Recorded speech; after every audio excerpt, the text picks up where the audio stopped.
So now... What the hell? Go! Make yourself ready, Pilgrim. The bindings are there as a safeguard.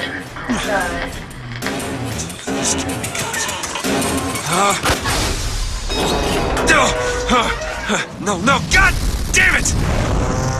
Ascension. Ascension in the count of 5.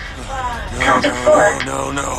3, 2, 1.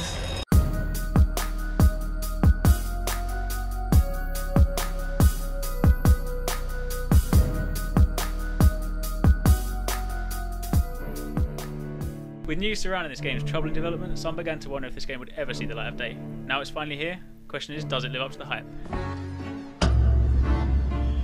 Look at these, they're amazing! Which one do you like more, this one or this? Bioshock Infinite stars Booker Dewitt, who's been tasked with rescuing a teenage girl named Elizabeth as a form of payment for a debt that he owes. He has to venture to the city of Columbia in order to rescue her. Columbia is a floating city, which is a huge contrast to Rapture, which was the underwater city from the previous Bioshocks. However, this may well be unfamiliar to fans of the series, but something that is familiar is storytelling through audio logs. These are basically items that are collected throughout the game, which fill in key gaps in the story by providing background narration. In-game cutscenes allow the game to flow, which is something that couldn't necessarily be achieved through CG cutscenes.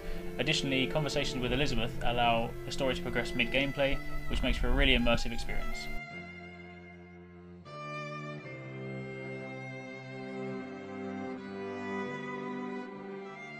The first time you set foot in Columbia, it's a breathtaking experience. The vibrant colour palette is a huge departure from most shooters these days, which all use the kind of brown colour palette and all kind of look the same.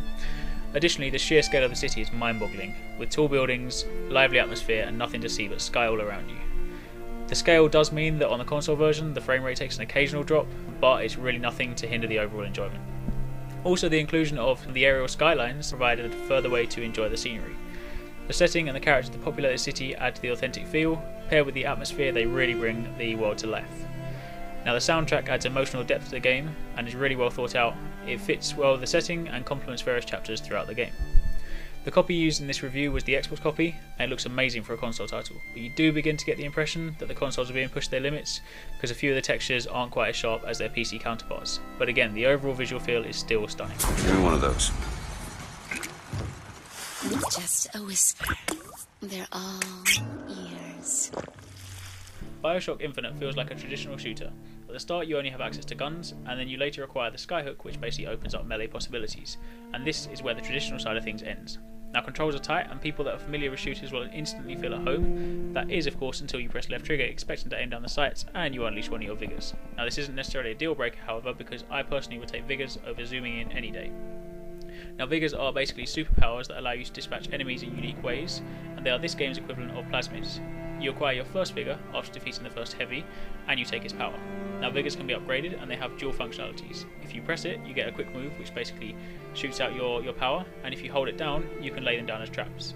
There are a total of 8 different Vigors. An example of one of them is Undertow, which basically turns your arm into a massive octopus tentacle, and if you press it, you can wash enemies away with a tide, and if you hold it down, you can pull them towards you.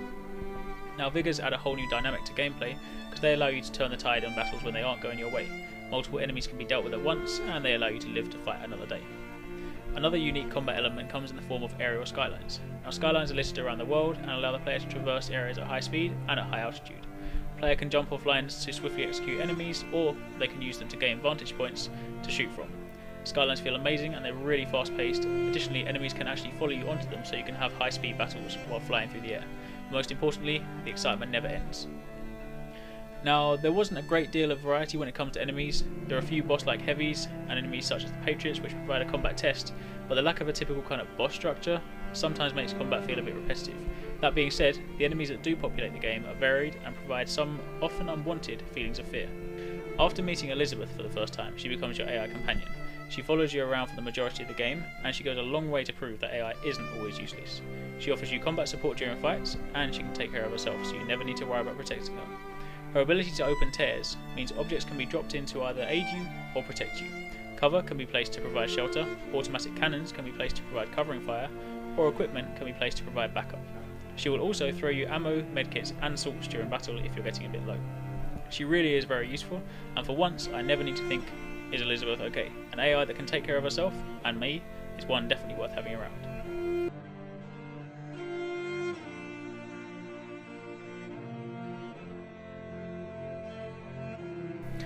Elizabeth is a great character with believable emotions that result in you feeling a strong sense of responsibility and attachment towards her.